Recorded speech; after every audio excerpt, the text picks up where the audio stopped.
నర్సంపేట పట్టణంలోని ప్రభుత్వ డిగ్రీ కళాశాల స్థలాన్ని కొంతమంది గుర్తు తెలియని వ్యక్తులు ఆక్రమించుకోవడానికి ప్రయత్నిస్తూ చదును చేయడం జరిగింది. ఈ విషయం నర్సంపేట ఎమ్మెల్యే దొంతి మాధవరెడ్డి దృష్టికి రాగా వారి సూచనల మేరకు పట్టణ కాంగ్రెస్ పార్టీ అధ్యక్షుడు బత్తిని రాజేందర్ ఆధ్వర్యంలో టీపీసీసీ సభ్యులు పెన్నం రామానంద్, ఓబీసీ జిల్లా అధ్యక్షులు తిరుపతి, కాంగ్రెస్ పార్టీ సీనియర్ నాయకులు ప్రభుత్వ డిగ్రీ కాలేజీ ఆవరణను సందర్శించడం జరిగింది. నర్సంపేట ప్రభుత్వ డిగ్రీ కాలేజీ ఆవరణలో ఏర్పాటు చేసిన మీడియా సమావేశంలో పెండన్ రామానంద్ మాట్లాడుతూ ప్రభుత్వ డిగ్రీ కళాశాల భూమిని ఎవరైతే ఆక్రమించుకుంటున్నారో ఎంతటి వారినైనా వదిలిపెట్టాం, వారిపై కఠిన చర్యలు తీసుకుంటామని మీడియా సమావేశంలో తెలిపారు. ఇక బీఆర్ఎస్ పాలన తెలంగాణ రాష్ట్రంలో గత బీఆర్ఎస్ ప్రభుత్వం చేయని అరాచకం లేదు. నియోజకవర్గం మరియు పట్టణాల్లో భూదందాలు, రియల్ ఎస్టేట్ పేరుతో ప్రభుత్వ మరియు ప్రైవేటు వ్యక్తుల భూములను ఆక్రమించుకున్న చరిత్ర బీఆర్ఎస్ నాయకులదని అన్నారు. పట్టణంలో ప్రభుత్వ డిగ్రీ కళాశాల మైదానంను కొంతమంది గుర్తు తెలియని వ్యక్తులు దీన్ని చదును చేయడం జరిగింది. మరి పూర్తి వివరాలు సేకరించి మరి దీన్ని ఎవరు దీన్ని చదును చేసిండ్రు ఏంది అనే దాన్ని నిన్న ఆర్డీఓ గారు, ఎంఆర్ఓ గారు కూడా వచ్చారు. మరి మన స్థానిక ఎమ్మెల్యే దొంతి మాధవరెడ్డి గారి సూచనల ప్రకారం ఒక పత్రికా పేపర్లో రాయడం జరిగింది. ఆ శీర్షికను అనుగుణంగా వచ్చి సంక్రాంతి సెలవుల్లో చాప్ చేయడం జరిగింది. దాన్ని ఈరోజు మరి మేము నిన్న కొంతమందిని అందుబాటులో లేకుంటుంటే హైదరాబాద్ పోవడం వల్ల అందుబాటులో లేం కాబట్టి ఈరోజు మరి పార్టీ అధ్యక్షుడు పట్టణ పార్టీ ఆధ్వర్యంలో మేము దీన్ని మరి ప్రభుత్వ డిగ్రీ కళాశాలను చూడడం జరిగింది. మరి ఈ యొక్క ఆక్రమణదారులను మేము అధికారుల దృష్టికి తీసుకుపోయి తగు చర్యలు తీసుకుందామని, మరి ఈ ప్రభుత్వ ఆస్తిని కాపాడడం మన ధర్మం, మన హక్కు అని తెలుపుకుంటూ దీనికి కూడా గతంలో ఈ కాలేజీను సందర్శించడం జరిగింది. మరి ఎమ్మెల్యే గారు మరి ఇక్కడ అదనపు గదుల కోసం ఇక్కడ రూమ్స్ కేటాయించడం జరిగింది. అదేవిధంగా కాంపౌండ్ వాళ్ళకు కూడా ఒక 15 లక్షలు కేటాయించడం జరిగింది. మరి కాంపౌండ్ వాళ్ళు కూడా కట్టించి సర్వే చేయించి ఈ ప్రభుత్వ డిగ్రీ కాలేజీలో ఎంత భూమి ఉంది ఏంది అనే దాని మీద సర్వే పూర్తి దర్యాప్తు చేయించి సర్వే చేయించి మరి దీనికి ప్రహారీ గోడ కూడా కట్టియడం జరిగిందని చెప్పడం జరిగిందని పత్రికా విలేకరుల సమక్షంలో తెలియజేయడం జరుగుతుంది. అంతేకాకుండా నిన్న టిఆర్ఎస్ పార్టీ నాయకులు మరి వాళ్ళు ఏం మాట్లాడదానిలో వాళ్ళకే తెలియడం లేదు. నర్సంపేట పట్టణ నాయకుల మీద గత 4-5 ఏళ్ళు, గత 10 సంవత్సరాల నుండి టిఆర్ఎస్ ప్రభుత్వం ఉన్నది. మరి 10 సంవత్సరాలలో నిన్న పెద్ద మనిషి మాట్లాడు, మరి నీ చుట్టూ ఉన్న నీ పక్క ఉన్న పెద్ద మనుషులు అందరే సాక్ష్యం. మరి ఎన్నెన్నో వెంచర్లు చేసిళ్ళు నీ టిఆర్ఎస్ హయాంలో.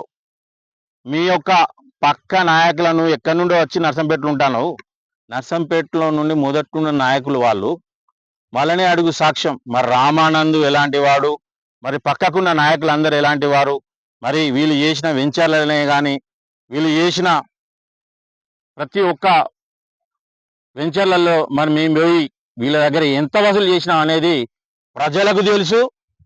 వాళ్ళ అధికార పార్టీ అంటే టిఆర్ఎస్ అధికారంలో ఉన్న నీ పక్కకున్న స్టేట్మెంట్ ఇచ్చినప్పుడు పక్కకు కూర్చున్న నాయకులని అడిగితే వాళ్ళే చెప్తారు రామానంద్ ఏంది, నర్సంపేట పట్ట నాయకులు ఏంది అనేది అందరికీ తెలుసు.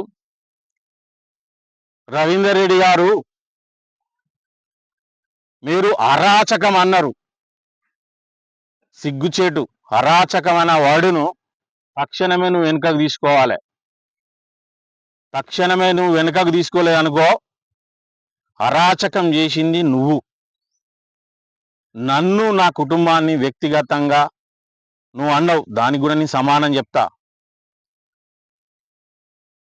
అరాచకంగా నువ్వు దళితుల భూమిని ఆక్రమించుకొని మెయిన్ రోడ్డు మీద కట్టుకున్నది, ఇల్లు కట్టుకున్నది నువ్వు. వెనుకాల ఇప్పుడు నువ్వు మెయిన్ రోడ్డు మీద కట్టుకున్న ఇల్లు కాకుండా వెనుకాల కూడా 6 నెలల నుండి 7 నెలల నుండి సంవత్సరం నుండి కడతాను, అసెంట్ ల్యాండ్లో కడతాను. ఒక పెద్ద మనిషివి నువ్వు. అదే కాకుండా 5 ఎకరాల ప్రహారీ గోడ కట్టి నీ ఇంటికాడ పస్నూరు కాలువను అసెన్ ల్యాండ్ను కబ్జా చేసి నువ్వు 5 ఎకరాలు ఆక్రమించుకొని కట్టుకున్నది అందరికీ ప్రజలకు తెలుసు. మరి మేము ఏం కబ్జా చేసిందో, రామానంద్ ఏం కబ్జా చేసిండో, మన నర్సంపేట ఉన్న పెద్ద నాయకులు అని చెప్తాను కదా, వాళ్ళు ఏం కబ్జా చేసిందో మరి బహిరంగ చర్చకు సిద్ధం. మరి నువ్వు ఏ సెంటర్లో కూర్చోమంటే ఆ సెంటర్లో కూర్చున్నావు. అంతేకాకుండా నా కుటుంబాన్ని, నా తాతను, నా నాయన నన్నోను, నర్సంపేట పట్టణ ప్రజలందరికీ నా కుటుంబం గురించి తెలుసు. మేము మొదటి నుండి సేవా మార్గంలో పోకుండా మరి ఇక్కడ బడుగు బలహీన వర్గాలు ఎస్సీ ఎస్టీల కోసం మా తాతగారు దాదాపు ఒక 50-60 ఏళ్ల నుండి సుదీర్ఘ రాజకీయం చేసుకుంటా మరి బొచ్చడు భూములను జాగులను అమ్ముకొని ఇవాళ కనీసం మాకు నిలువ నీడను కూడా లేకుండా చేసి ఇలా ఒక పాత ఇల్లు ఉన్నది మాకు, మా తాత సంపాదించిన ఇల్లు. అర్థమైందా? అరాచకం చేసింది మేము కాదు. మా నాన్న గురించి అన్నావు. మా తాత మొదటి నుండి కాంగ్రెస్ పార్టీల నిబద్ధతను పనిచేసి 40-50 ఏళ్ళు పనిచేసిన ఆయనను, అంత పెద్ద మనిషిని కూడా నువ్వు నీ తాతకి ఎట్లా పదవి వచ్చిందని, అరే నా తాతకు వచ్చిన మార్కెట్ చైర్మన్ అనేది ఆయనకు ఒక వాచ్మెన్తో సమానం ఆయనకు వచ్చిన పదవి. కానీ అప్పుడున్న పరిస్థితులల్లా మా తాత ఎమ్మెల్యే కాలేకపోయిండు, కనీసం మార్కెట్ చైర్మన్ కూడా ప్రభుత్వం హయాంలోనే, అది అప్పుడు ఉన్న కాంగ్రెస్ పార్టీ హయాంలోనే వచ్చింది. ఆయనే పెద్ద మనిషిని కూడా బదనాం చేసినట్టు మాట్లాడినావు. మా నాన్న నన్ను, మా నాన్న వాస్తవంగా అప్పుడున్న పరిస్థితులల్లా టీడీపీ పోయి టీడీపీలా కొన్నాళ్ళు ప్రకాష్ రెడ్డికి ప్రధాన అనుచరుడిగా ఉండి ఆయనతో నుండి ఆయన నచ్చిండు కాబట్టి ఆయనతోని అలానే ఆ టీడీపీ పార్టీలో కొనసాగిండు. ఎన్నడూ కానీ మా తాత భావజాలాలు, కాంగ్రెస్ పార్టీ భావజాలాలు, పేదలకు ఎన్నో భూములను ఇక్కడ ఇందిరాగాంధీ హయాంలో ఇక్కడ ఉండి పంచిచ్చి ఎంతో మందికి సేవలు చేసినాయి గుర్తుంచుకొని ఉండడం వల్ల నేను కూడా ఇలా మాధవరెడ్డి గారి నాయకత్వంలో, ఎమ్మెల్యే గారి నాయకత్వంలో దాదాపు సుదీర్ఘంగా ఆయన నాయకత్వంలో 15 సంవత్సరాల నుండి పనిచేయడం జరుగుతుంది. మరి పని చేసుకుంటూ సిన్సియర్గా పనిచేసిన నన్ను కూడా అరే నువ్వు బాల్ బచ్చాగా అనువన్నావు. అరే నాకు 45 ఏళ్ళ వయసు ఉంటే దాదాపు 25 ఏళ్ళ వయసు నుండి నేను సుదీర్ఘ రాజకీయాలలో ఉన్నా. ఇందులో క్రియాశీలకంగా 15-16 సంవత్సరాల నుండి ఎమ్మెల్యే దొంతి మాధవరెడ్డి గారి దగ్గర క్రమశిక్షణతోని నిబద్ధనతోని పనిచేస్తానా. నువ్వు ఎమ్మెల్యే గారిని ఇండిపెండెంట్గా గెలిపించినావు అని చెప్తాను. నీకు ఏం క్యాడర్ ఉన్నదని చెప్పి ఇక్కడ ఇండిపెండెంట్గా గెలిపించినావు నర్సంపేట పట్టణంలో. నీ పక్కకున్న వాళ్ళకున్న మా నర్సంపేటలో పక్కకున్నారు కానీ ప్రముఖులు వాళ్ళు ఇలా క్యాడర్. నువ్వు కాదు, చెట్టు పేరు చెప్పుకొని కాయలు అమ్ముకునేది నువ్వు, మేము కాదు. చెట్టు పేరు చెప్పుకొని కాయలు అమ్ముకునేది నువ్వు, మేము కాదు. నా వయసును, నన్ను, నా వయసుకును రాజకీయానికి సంబంధం లేదు. నేను క్రమశిక్షణతో నిబద్ధనతో ఉన్నా కాబట్టే ఈరోజు నన్ను ఒక పిసిసి సభ్యునిగా, రాష్ట్ర కార్యవర్గ సభ్యునిగా ఎన్నుకోవడం జరిగింది. మరి మీరున్నారు కదా, మరి మిమ్మల్ని ఎందుకు ఎన్నుకోలే? మీకు ఈ మాటలు జాగ్రత్తగా పెట్టుకొని మసలాలి.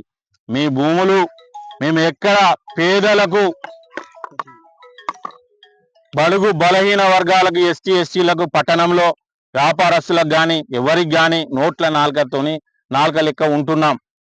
మీ ఎవరి భూముల మీద 40-50 ఏళ్ల నుండి మాధవరెడ్డి గారి నాయకత్వంలో ఇక్కడ ఎవరి భూములను కూడా మేము ఆక్రమించుకోలే.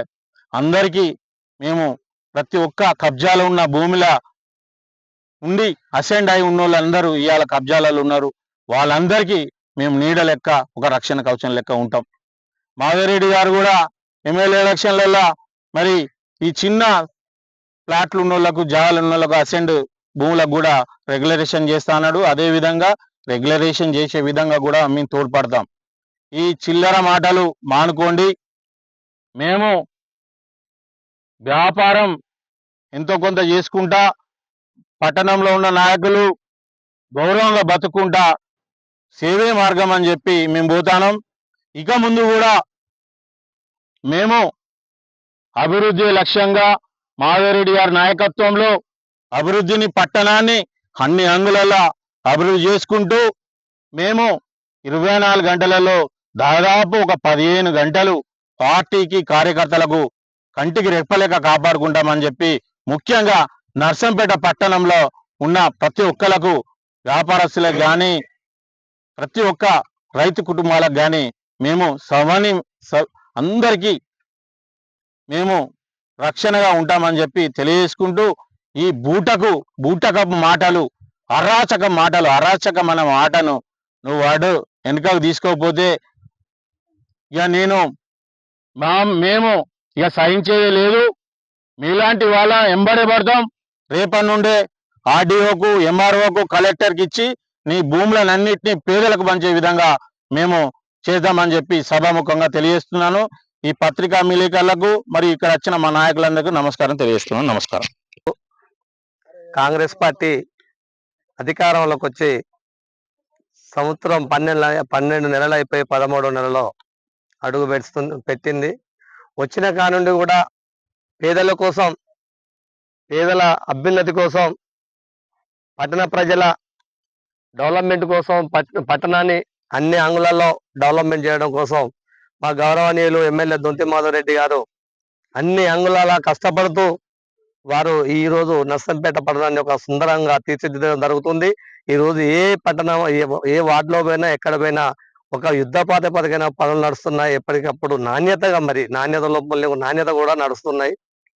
మాలాంటి సిన్సియర్ పార్టీ కార్యకర్తల్ని ఒక బీఆర్ఎస్ నాయకులు అడ్డగోలుగా అసభ్యకరంగా మాట్లాడడం వారికి ఎంతవరకు సమంజసం ఒకసారి వాళ్ళే ఆత్మవిమర్శనం చేసుకోవాలి. టిఆర్ఎస్ గవర్నమెంట్ లో ఎకరాల కొద్దీ కబ్జాలైనాయి.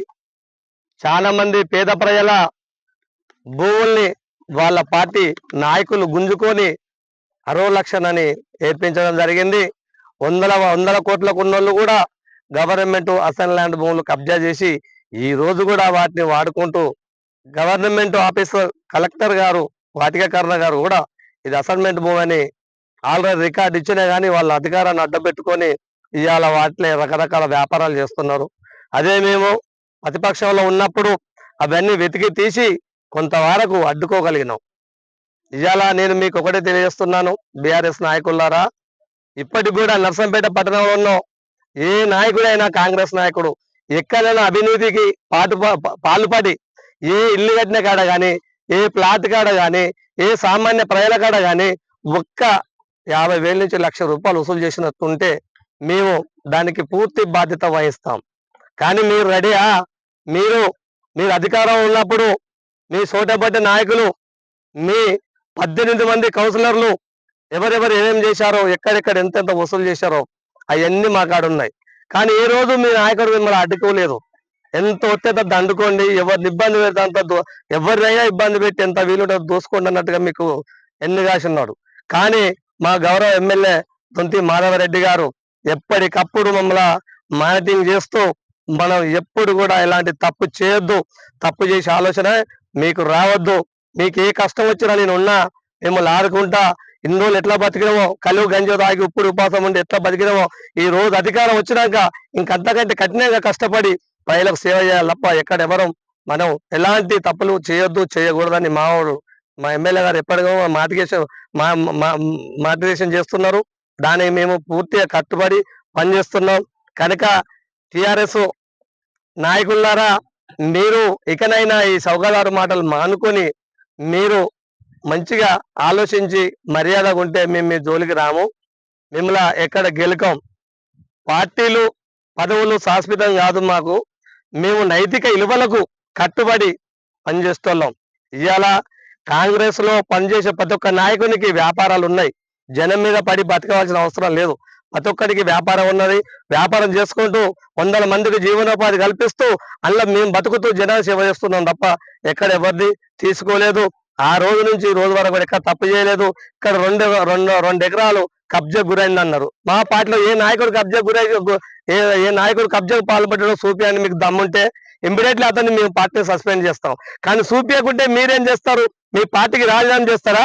మీకు ఆ దమ్ముందా చెప్పండి. కనుక మేము ఇప్పటికైనా మంచిగా చెప్తున్నాం, అడ్డగోలుగా అనసిద్ధ మాటలు మాట్లాడి మమ్మల్ని గెలకండి, మీరు గెలికించుకోకండి. చాలా జాగ్రత్తగా చెప్తున్నాం. ఖబర్దార్ టీఆర్ఎస్ నాయకులారా, ఇక నుంచి అయినా చాలా జాగ్రత్తగా మాట్లాడే ముందు ఎవరు ఏంది ఏం కథ ఆలోచించుకొని మాట్లాడండి. మీరు ఇలా పెండెవరావుని మాట్లాడారు. వాళ్ళ తాతగారు ఆ రోజు కాంగ్రెస్ పార్టీని కాపాడుకుంటూ వాళ్ళ ఉన్న ఒక 50-60 ఎకరాలు, నాకు తెలిసి ఎంతమంది ఎంత ఉందో కానీ చిన్నపిల్ల కానీ అప్పుడు 50-60 ఎకరాల ఆస్తి అమ్ముకొని వాళ్ళ ఇంటికాడ రోజు పెళ్ళంటే వచ్చిన కార్యకర్తకు ఎవరు కూడా అన్నం లేదు, వెళ్ళిపోరాలనుకుంటా కాపాడి కార్యకర్తల కోసం ఆయన జీవితాన్ని త్యాగం చేశారు. ఏది ఏమైనా నర్సంపేటలో వాళ్ళు ఇలా ఉన్నాస్తులు తరగొట్టుకొని మా రాజకీయాలు ఉన్నారు తప్ప ఎవరు కూడా కాపాడుకోలేదు. ఇలా పెన్నెకట్టయ్య గారిని అనడానికి నర్సంపేటలో ఉన్న నాయకులు కూడా ఎవ్వరు కూడా హరులు కాదు. అంత పెద్ద మనిషిని అనడానికి ఒకసారి మనమేందో, మన స్థాయి ఏందో, మనం ఎక్కడి నుంచి వచ్చినో ఆత్మవిమర్శనం చేసుకోవాల్సిందిగా మరొకసారి టిఆర్ఎస్ నాయకులకు గుర్తు చేస్తూ ఈ అవకాశం ఇచ్చిన పత్రికా మిత్రులకు మరియు మా యొక్క పార్టీ నాయకులకు అందరికీ పేరు పేరున నమస్కారం. ఈరోజు మన ప్రభుత్వ డిగ్రీ కాలేజీ అందు జరిగిన ఇక్కడ వెంచరు ఎవరో అది తెలియని గుర్తు తెలియని వ్యక్తులు ఇక్కడ వెంచర్ను చేయడం నున్నగా బండ్లు సాగు చేయడం జరిగింది. దాన్ని మా యొక్క ఎమ్మెల్యే గారు దాన్ని పోయి మీరు ఆడ క్లుప్తంగా చూసి ఎవరు చేసింది ఏంది అనేది అధికారుల దృష్టికి తీసుకుపోయి దాన్ని కాపాడాలని, అలాగే ఇక్కడ డిగ్రీ కాలేజీలో మా మాధవరెడ్డి గారు ఎమ్మెల్యే అయిన కొత్తలోనే ఈ డిగ్రీ కాలేజీకి వచ్చి ఇక్కడ ప్రహరీ గోడ కానీ దీనికి కావాల్సిన వసతుల గురించి కూడా మా ప్రిన్సిపల్ గారితో చర్చించడం జరిగింది. ఇప్పుడు నిన్న మాట్లాడిన బీఆర్ఎస్ నాయకులు వాళ్ళు ఏ ఆలోచనతోని ప్రజలు అంత పిచ్చోళ్ళు అనుకొని మాట్లాడడంలో అర్థమైతలేదు. ప్రజలకు అన్ని విషయాలు, మనం ఉన్న ఇల్లు ఎక్కడిది, మనం నివసించే కాంచెల్లి అన్ని ఎక్కంచెలు వచ్చినాయి, 10 సంవత్సరాల కాంచెలు ఏం దండుకున్నాం అనేది జనాలకు అందరికీ తెలుసు. కాంగ్రెస్ నాయకులు ఏం చేస్తారు, టిఆర్ఎస్ నాయకులు ఏం చేస్తారు అనేది ప్రజలకు తెలుసు. దానికి తెలియకుండా ఏదో మైమర్పిచ్చే మాటలు మాట్లాడితే జనాలు మర్చిపోతారు అనుకుంటే అది తప్పు. జనాలు మీకు కరెక్ట్ గుణపాఠం కూడా చెప్తారు. తప్పకుండా ముందు జరగబోయే ఎలక్షన్లో కానీ దేనికి కానీ మీకు తగిన గుణపాఠం చెప్తారు. ఇప్పుడు ముందు కూడా ప్రభుత్వ భూములు ఎవరు ఆక్రమించుకున్నారో అవన్నీ బయటికి తీయడం జరుగుతుంది. బయటికి తీసి ప్రభుత్వ భూములన్నీ లేని పేదలకు పట్టాల ద్వారా మా మాధవరెడ్డి గారు ఇవ్వడం జరుగుతుంది. దాంట్లో ఇందిరమ్మ ఇల్లు కూడా శాంక్షన్ చేయడం జరుగుతుంది. ఇది ఖచ్చితంగా జరుగుతుంది. దాన్ని మర్చిపోవద్దు. మీకు ఈ రోజు కాంచెల్లి మీకు కౌంట్ డౌన్ స్టార్ట్ అయింది. ఇది మా మాధవరెడ్డి గారి ఆదేశాల మేరకు మేము చెప్పడం జరుగుతుంది.